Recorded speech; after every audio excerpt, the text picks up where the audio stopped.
Hi అందరికీ welcome to my channel Ammu Anyam vlogs. ముందుగా మీ అందరికీ కార్తీక పౌర్ణమి శుభాకాంక్షలు. పొద్దున్నే 4:00కల్లా లేచాను. అప్పటికే మా వీధిలో అందరూ దీపాలు కూడా పెట్టేశారు. నేను నైటే ఇంట్లో అన్ని పనులు చేసుకొని పడుకున్నాను. ఎందుకంటే పొద్దున్నే లేచి ఓన్లీ దేవుడి దగ్గర వరకే చేయాలని.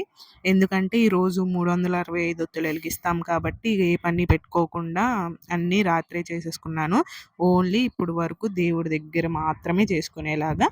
ఇంకా నేను శివయ్య కోసం పారిజాతం పువ్వులు తీసుకురమ్మని మా హస్బెండ్‌ని వాటిని మంచిగా గుచ్చి శివయ్యకైతే ఏసి పూజ చేసుకున్నాను.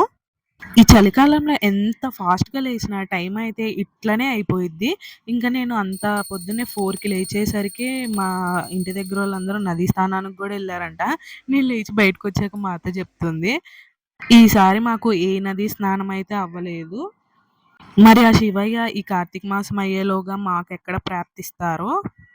ఇంట్లో పూజ అయిపోయాక ఇక బయట కూడా దీపాలు పెట్టి గుడికైతే వెళ్ళాను. బయట ఎంత మంచుందో కానీ కెమెరాలో మాత్రం అస్సలు క్యాప్చర్ అవ్వలా. కానీ చూడ్డానికి చాలా బావుంది. గుడి దగ్గరకొచ్చేసరికి బోలెడంత మంది జనం. మేమెళ్ళేటప్పటికి అసలు ప్లేస్ లేకుండా మొత్తం లోపల దీపాలన్నీ వెలిగిస్తూనే ఉన్నారు. ఇంకా నేను మొత్తం చూసి ఎక్కడ ఖాళీ ఉందో చూసుకొనొచ్చి ఇంగక్కడ కూర్చొని దీపాలైతే వెలిగిచ్చాను. మా అత్తయ్య, మా మావయ్య గారి పేర్ల మీద. అలానే నేను, మా ఆయన ఇద్దరం కలిసి వెలిగించాం. మొత్తం నలుగురి పేర్ల మీద దీపాలైతే వెలిగిచ్చేసాం ఈరోజు. చాలామంది పొద్దున్నుంచి సాయంత్రం వరకు ఉపవాసం ఉండి, సాయంత్రం దీపాలు వెలిగిస్తారు కదా! నాకున్న కొంచెం హెల్త్ ప్రాబ్లమ్‌కి నేనైతే ఇంగ ఉపవాసం ఉండలేను కాబట్టి, పొద్దున్నే వెలిగిచ్చేసాను దీపాలు. అసలు ఈ కార్తీక మాసం అన్ని రోజులు తెల్లారుజామునే లేసి పూజలు చేసుకుంటాం కదా! నాకైతే అనిపిచ్చిద్ది మైండ్ ఎంత రిలీఫ్‌గా, ఫ్రెష్‌గా, ఎంత పీస్‌ఫుల్‌గా ఉంటదో. ఇంకా గర్భగుడిలో శివయ్యని దర్శించుకుందామని వచ్చేసరికి చాలామంది అభిషేకం కోసం వెయిట్ చేస్తూ ఉన్నారు. శివయ్యకి అభిషేకం జరుగుతుంది.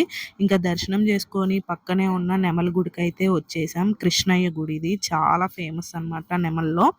మా ఆయన సాంగ్ రాసి ఒక పాపతో పాడిచ్చాడు. ఇంకో పాప యాక్ట్ చేసింది. తను కనిపిస్తే తనతో కాసేపు మాట్లాడాడు. సాంగ్ లింక్ నేను ఈ వీడియో కింద ఇస్తాను. ఒకసారి చూడండి. చాలా బావుంది సాంగ్ అయితే. ఆ పాడిన పాప కూడా చాలా పాడింది. ఇంకా ఇక్కడ కూడా దీపాలు వెలిగించి వెళ్దామని చెప్పి నేనైతే ఇక్కడ కూడా దీపాలు వెలిగించాను.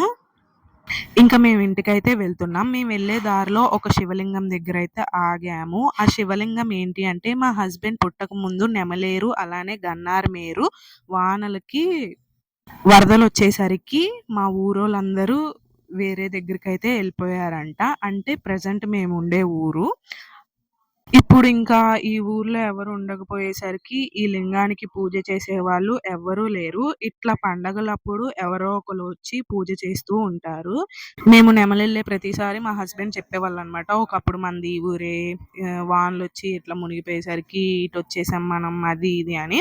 అప్పుడు అన్నారనమాట ఒకసారి, ఇక్కడ శివలింగం కూడా ఉంటది అని. ఒకసారి చూపి అంటే అక్కడే ఉంది, అక్కడే ఉంది అని అలా అలా లైట్ తీసుకునేవాడు. ఈసారి మాత్రం ఆపి ఇదిగో ఇక్కడే శివలింగం అనేసరికి ఎవరో పూజ చేసి వెళ్ళారు అప్పటికే.